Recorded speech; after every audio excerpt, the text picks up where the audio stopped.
Hello বন্ধুরা, তোমরা কেমন আছো? আশা করি ভালোই আছো। আমিও খুব ভালো আছি।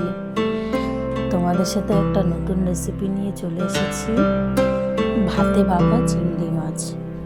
চলো, রেসিপিটা যদি ভালো লেগে থাকে তোমরা লাইক কমেন্ট শেয়ার করে দেবে। আর যদি আমার ইউটিউব চ্যানেল থেকে দেখে থাকো সাবস্ক্রাইব করে দিও। চলো রেসিপিতে যাওয়া যাক।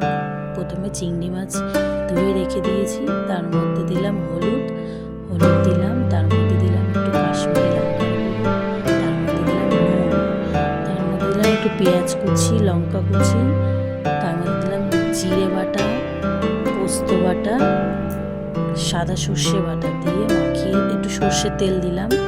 সর্ষের তেলটা মাস্ট দিতেই হবে। মাখিয়ে রেখে দিলাম। এবার ভাত নামিয়ে ভাত দিয়ে কিছুটা ভাত তুলে রেখে দিলাম।